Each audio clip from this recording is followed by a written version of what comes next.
Hello class, so I want to talk to you about the charcoal sketchbook assignment. So this is preparation for the domestic ritual drawing, which you're going to be using a new media, you're going to be using charcoal.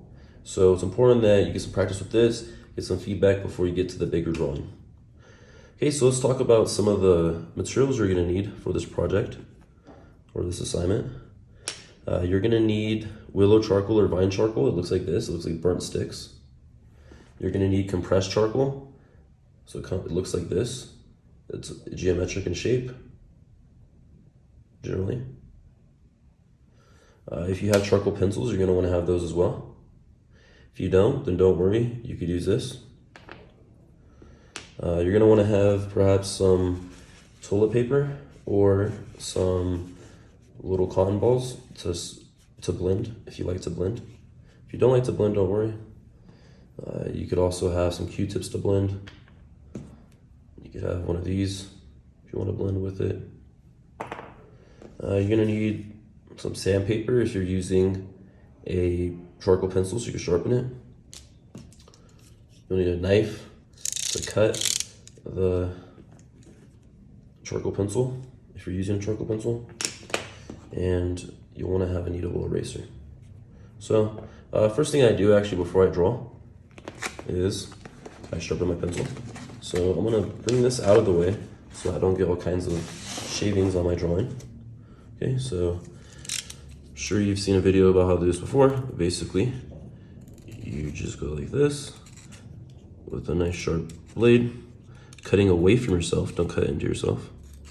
Okay, and then you wanna make sure you have some charcoal at the tip of this.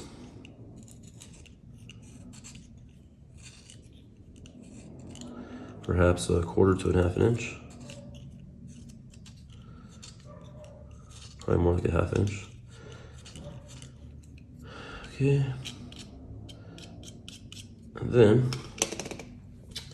you will sharpen this on your sandpaper, just holding it at an angle and turning it.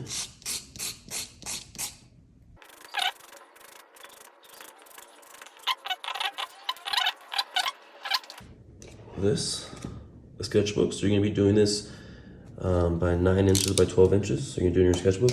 And you're going to start off by creating a ground. Okay? You're going to tone your paper.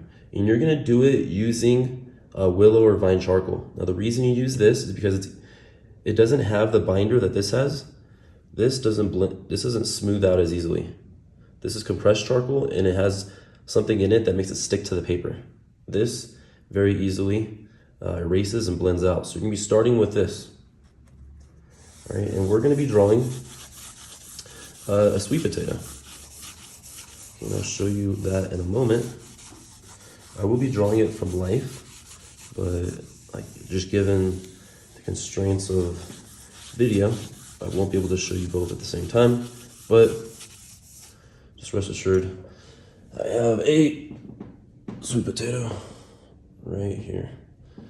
Okay, and for this project, you're going to be drawing a fruit or a vegetable, and only one.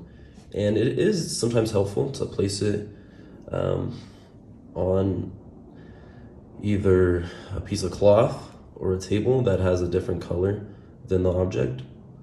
It's up to you. So this is, about a middle valued vegetable, so I chose a darker cloth to set it on. It's actually a sweater. But that's what I'm going to use. And you're going to create the ground, so you're going to apply the vine charcoal, and then you're going to go like this and blend it out. You could do this with toilet paper, or you could do it with cotton balls. That's you. Right, so something like that. Okay, if you like, you could do another layer. With this, just bring it sideways and kind of lightly glide over the surface. If you need to, go over it a couple times. Okay, and then you blend it out. Okay, so for all of these charcoal drawings, you're going to be using a ground. There actually are a couple assignments where you don't have to use a ground, but for the domestic ritual drawing and the draper drawing, you're going to use a ground. Okay, and that's what this is. Okay, so you have the ground, and then you're going to capture the contours of what you're drawing. Okay, so I'm going to, okay, you can just keep it nice, light and loose. If you want, you could draw nice big shapes with a overhand grip on the drawing utensil, the charcoal. And this is done with vine charcoal.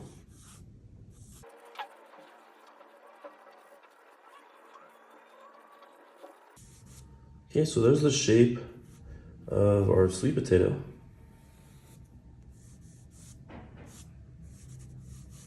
So now you're gonna want to block in the lights and the shadows. And what I mean by blocking in is you're gonna want to simplify the lights and the shadows on what you're looking at, and you're going to basically break it into two values. So I'm looking right now at the sweet potato, and I'm going to block in the shadow. Okay, and since the light is about the same value as the light is, or since the ground is the same value as the light, then I will just leave that as is. But I will be blocking in the shadow since it is a bit darker. Okay, and you're gonna keep it all the same value right now. And realize shadows have a bit of a shape, so try to capture some of that without getting too complex yet. And then realize it gets a little bit darker right here, and there's a shadow right here. Okay, so keep it very simple right now. Break it into two values, 1, 2. Okay, and I'm looking at the cloth it's on, and realize it's a little bit dark right here. So there's one value, and I'm gonna darken this area around it a little bit.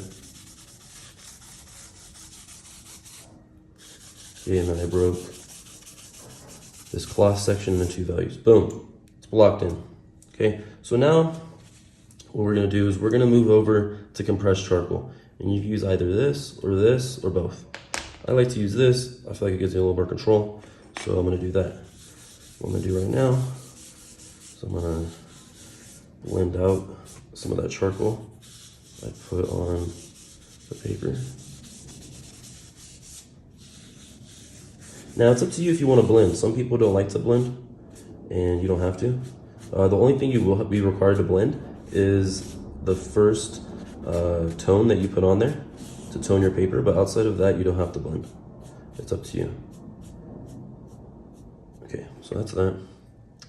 And now I'm gonna go through with my compressed charcoal. And with this, I'm really gonna try to bring out the full extent of the values within the sweet potato. Okay, and this usually gets darker, so it allows you to capture a greater range of values.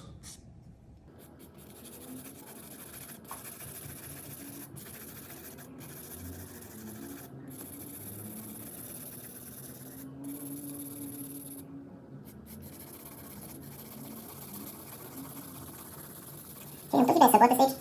I'm just trying to create the true value, the true darkness of this section, since I wasn't able to capture it with the vine charcoal.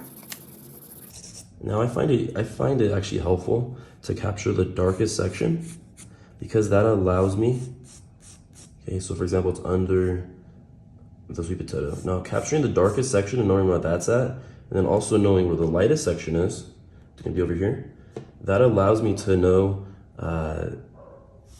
where the extreme points on the value scale are in this drawing. Because values are relative, so it's important to capture that full range. And that's what you're trying to do when you first come in with the compressed charcoal. You're trying to capture the fuller range of values.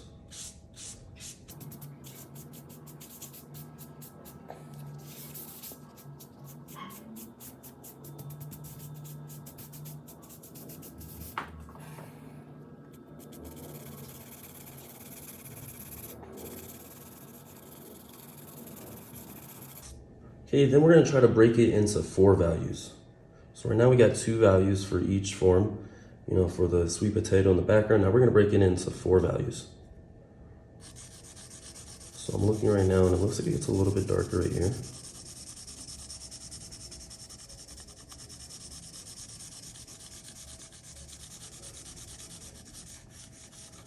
Okay, realize the shadow section is not going to be the same value across. Okay, it looks like it's a little bit darker right here.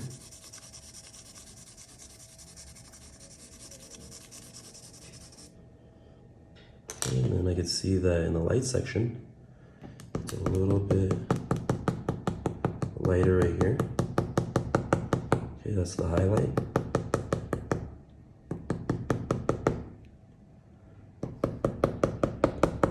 Now there's not gonna be a lot of reflected light, and the reason is because this is a darker surface that the sweet potato is on, so you're not gonna be able to see much reflected light because it's darker, it's absorbing most of the light.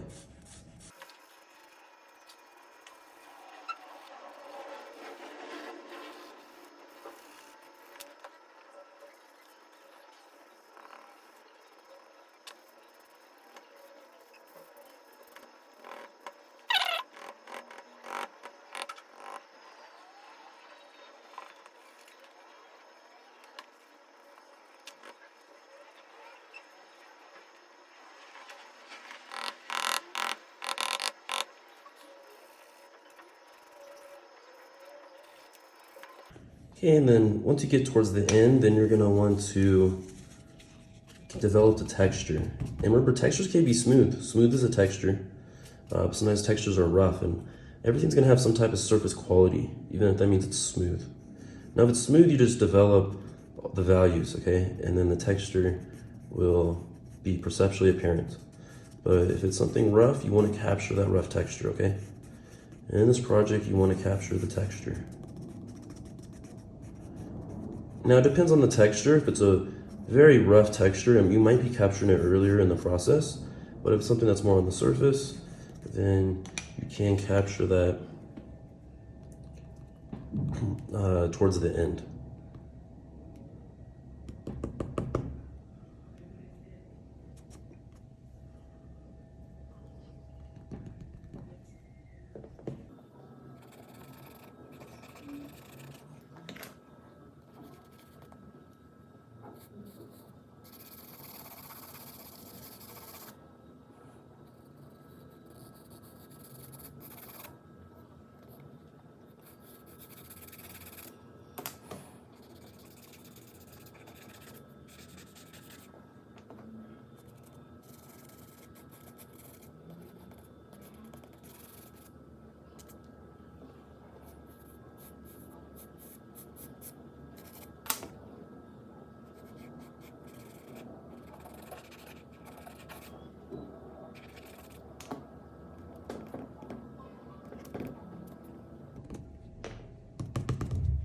Okay, so that's my sweet potato.